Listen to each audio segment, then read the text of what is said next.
Good morning, everyone, and happy Monday. Happy President's Day. All 5 of the kiddos are home from school today, and luckily right now we are having some quiet downtime, and it's kind of amazing. I took a little bit of time to pick up the house today, and it feels so good just to start the week. Fresh start, more tidy space to think clearly. But you guys, I thought I would do something fun today, something a little bit different. I get questions all the time about my calligraphy, and if you are recently new here, you probably don't even know that I do calligraphy, so surprise. I do all different types of hand lettering and handwriting, and so I thought that I would just give you guys some tips today on how to kind of fake it until you make it, because calligraphy does take a really long time, a lot of practice, but there are some ways to kind of do faux calligraphy that is really pretty. I'm going to show you guys some of my favorite ways to do this. Obviously, I'm not a professional. I have never taken a class. I have never read a book. I have none of that. I'm just completely self-taught because I really like to doodle, and I have all my life, but I do follow a lot of very incredible hand letterers and calligraphers on Instagram, and I do learn a lot from them. So let's get going.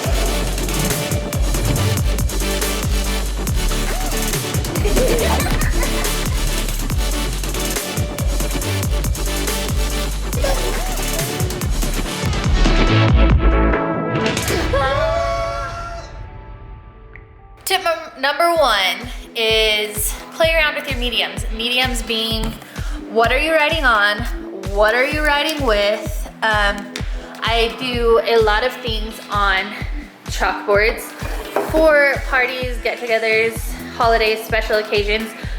So I usually use chalk markers like this one when I am doing chalkboards. But for right now, just explaining to you guys, I think I am just going to use a pen to begin with and then a marker.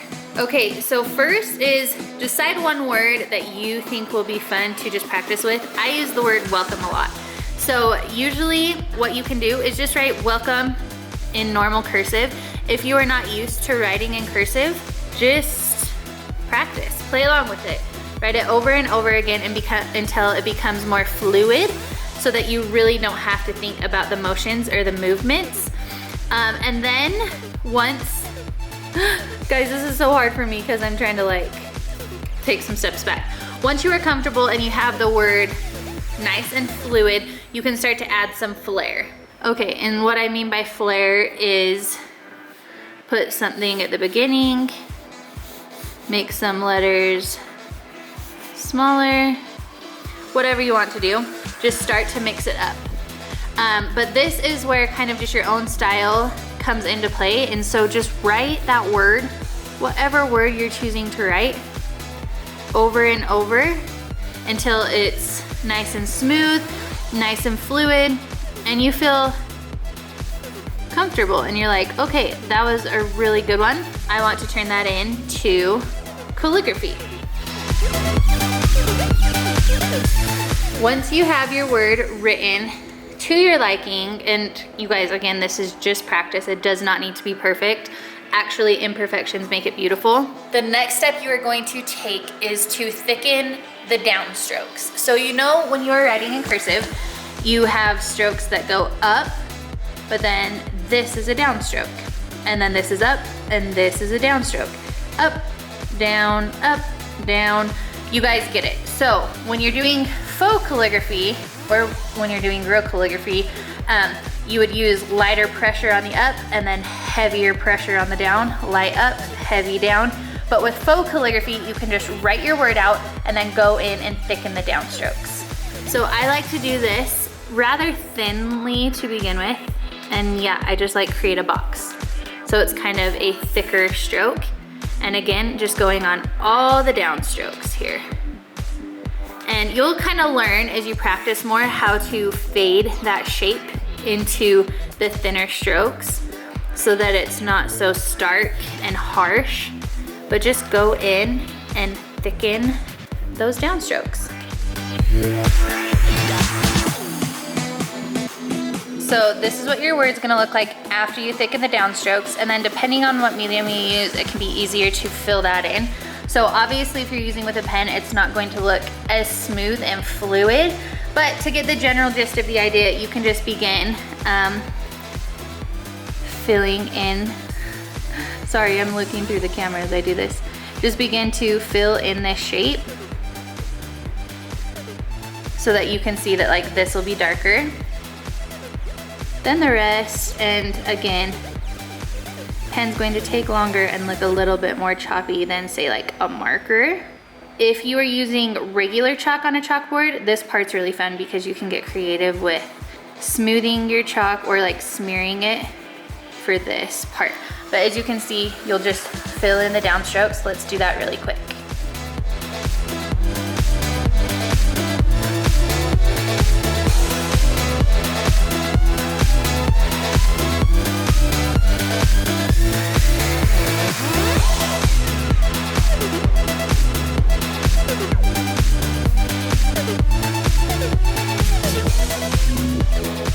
Alrighty, and there is my finished welcome on just paper with pen. You guys, as you can see, it is not perfect. There are little imperfections everywhere, but I think that's what makes it beautiful. And obviously, you could go back through and smooth that out so it is a little bit more perfect. But so simple, so easy, quick little faux calligraphy 101.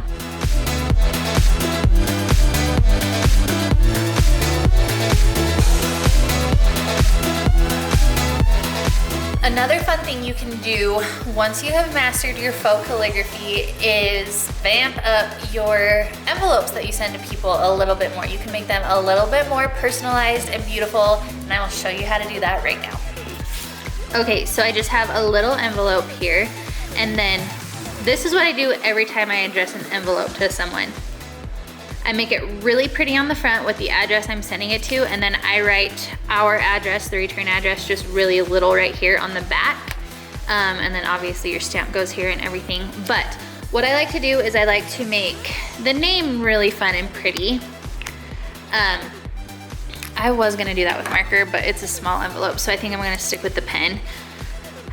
So what I like to do is, again, embellish, practice this as much as you have to, but say I was writing a letter to myself, I could write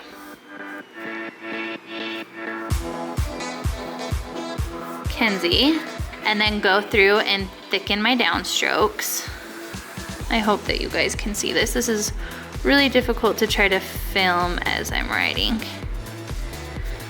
But go through and thicken the downstrokes. Thicken the downstrokes, and then you can fill that in. But what I like to do is write the name really fancy, kind of big across the envelope, and then write the address. I'm obviously just gonna make up a fake one. South Hello Drive.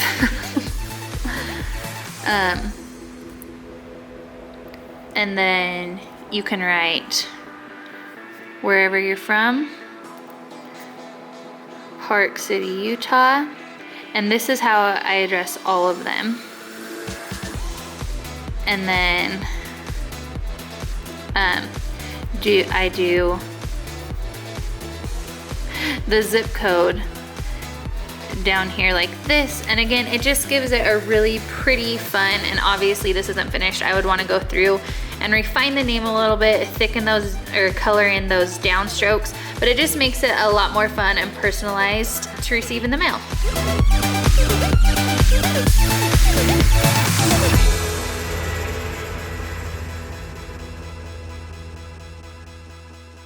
Alrighty, so now that I have shown you both of those things, I just wanted to talk a little bit about handwriting. I know it can be one of those things that is like, why does it matter? And that's a very valid question, especially in a world where we live with everything being digital. Most things and notes we jot down are on our phone or our iPads or our computers. So why would I need to know how to write and make it pretty and fun, you know, tangibly with a pen and paper? It's just one of those ways of being artistic and creative and expressing yourself. And for me, when I do something that's artistic and creative, it is an escape for me. It calms my mind. It's like therapy, you guys. I don't know if that's just me. My phone's ringing. Hang on, Madison. So it's kind of just like therapy for me. I get to escape. I get to, when I am writing, I feel like I've done it for so long that it's just like fluid to me. And my hand, it's like muscle memory. My hand just remembers what to do. And it's just really nice. It's a good break. It's a good relaxation. It's really fun. So I like to do it for people when I can, for special events and parties and things.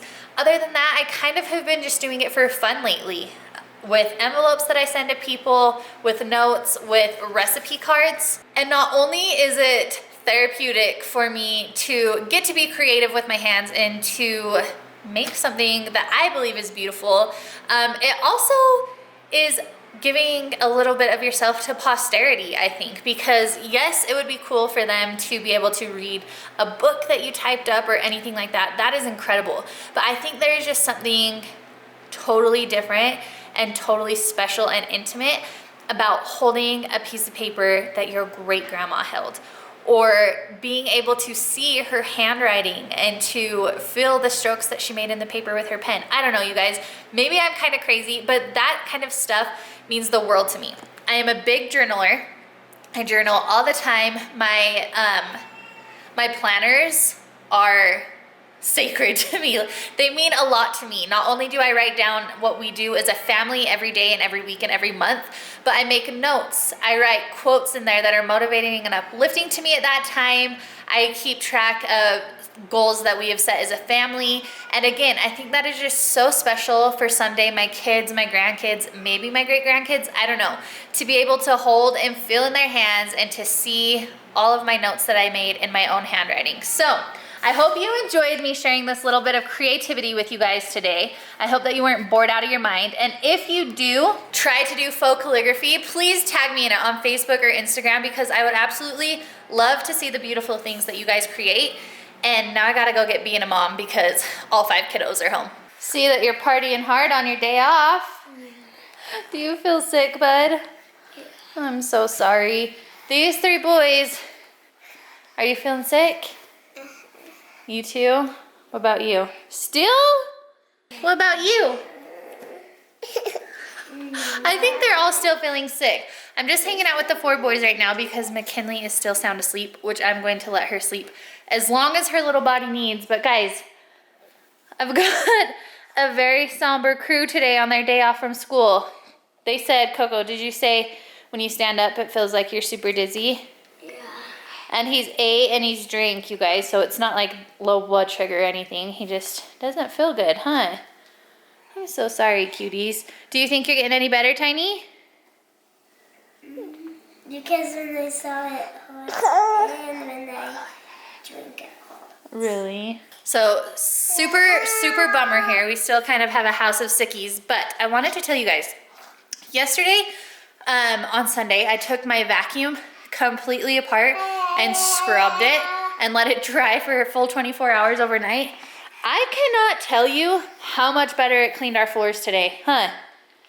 I'm not even joking. It's like we got a brand new vacuum straight out of the box again. Kind of obsessed with it. So if your vacuum isn't working like it used to, maybe take it apart and scrub it, because night and day difference on how mine worked.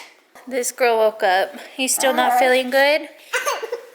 Guys, she was acting a lot better yesterday, but now today she's super sick again. And I should mention, Cody's car still isn't working, so he took my van to work again today. So not only am I home with 5 sick kiddos, but we're stranded at home. We have no way of leaving, huh? But that's okay. We're just gonna stay cozy.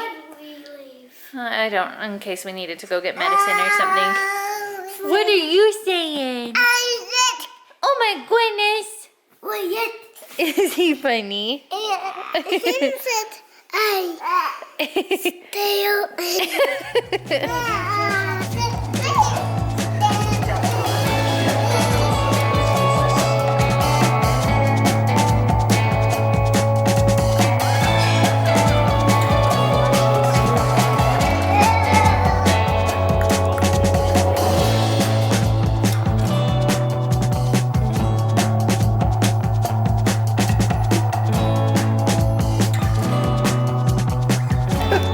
You breakdancing, dude? Whoa. He's going everywhere. Whoa. Whoa. Good breakdancing.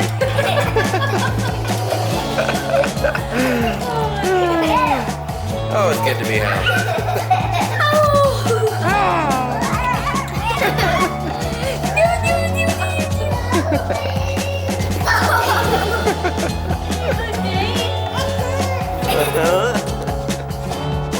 Alright, you guys, Cody is home and it is Monday night, which means we usually do a live on YouTube, so we're getting ready right now to do a live. It's gonna be really fun. We're using oranges and we are celebrating 7,000 subscribers. Can you believe that?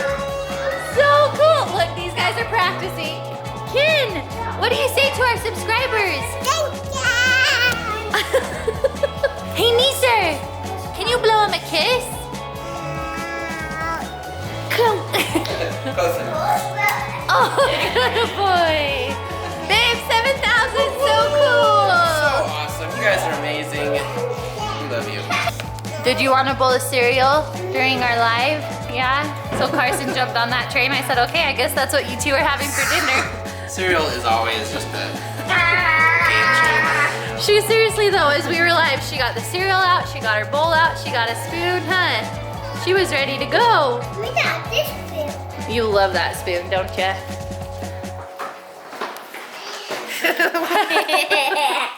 But you guys, that was a super, super fun live. We had a lot of fun with that relay. A little people were concerned that Coda and I cheated, but we were just, you guys, we were just having fun and totally just being goofy and having a great time. You just said a little people. A little people were concerned that, what? A little people were concerned. I did? I meant a few people were Oh, concerned. there was just some little people. There are some little people. I can. Like Coey's a little people. Chloe, are you a little person? But that was super fun. So fun. Can't believe we hit 7K. Thank you guys so much. much. Whew. Okay, you guys, I'm escaping for a little bit. Just for a little mommy time out. Love my kiddos more than life itself. Spending time with them is the very most important thing in this entire world to me. They are my world. But when you have been cooped up at home without a vehicle for over a week now, or it's been actually a full week today, and then there was a whole bunch of craziness in there and stress, and then your kids all don't have school, so you have all of them home all the time. You kind of need to escape just for a minute, just for a little mini break. So I'm gonna go do just that. Did I take more than I gave?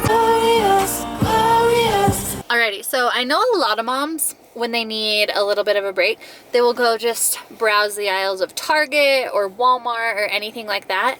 But the town we live in is so little that we don't have anything like that. We don't have even a Walmart. We have one little local grocery store, and it's great. But I know every aisle in there, backwards, forwards, upside down. So I'm not gonna go browse the grocery store, but I did stop and get myself a Dr. Pepper, and I got Cody a Mountain Dew to take him home too. To just say thank you, because he's always so sweet when I'm like, I think I'm gonna go get myself a drink. He says, okay, sweetheart, go take a little break. Like, he is the best, you guys. The absolute best. So I'm taking him home a Mountain Dew. I'm going to jam out to my favorite music on my way home. I don't know, you guys, sometimes it's just important to just do a little mental reset. Not saying that there's anything wrong with being home or anything like that. I love it. I love it more than anything. But anything for too long can get a little overwhelming and exhausting. And sometimes you need just 10 minutes to drive down to your local Chevron and get yourself a Dr. Pepper. Give me a good song shuffle. All Christmas. Every song is a Christmas song. Like a star, you can't stop my shine. I'm Riding solo. There's a cat on my windshield. yeah, feeling good We tonight. have a dance party. じゃあ踊って騒ごう騒ごう Hey, we need to have a dance party, babe. Long overdue. Even though we kind of had a little one yesterday. Still, long overdue. Sis, are you giving your baby a bath? Oh, wow. Good job, okay. Now let's wipe her off with the rag. We're not done yet. Okay, let's dry her off now. You're such a good mommy. Let's do that. Ken has been taking care of her baby all night. She keeps making her a bed, and now she's giving her a bath, huh? So nice. Let's on this side. Oh, hey, Mommy Ken, here's your baby. Dry her off. Oh, good girl. I love you, sweetie. You're gonna be a good mommy someday. I'm gonna eat food or then say mac and cheese. Oh, she wants mac and cheese? That's what I eat. Okay. That's awesome too. Kinley was being so cute with her doll tonight. She was. Such a little mama. She was bathing her in the bath or the sink and like just pretending to be a mom all night. Tucking her in bed and feeding her. It was cute. But guys, Kenzie is amazing. Like, isn't her calligraphy awesome? She's so good. Thank you. Yeah. But thanks for watching. We love you guys so much. Thanks for being here with us every day, and we will see you tomorrow. Bye. Bye. I don't know the word. Here we go. Give me a good song shuffle. All Christmas. Every song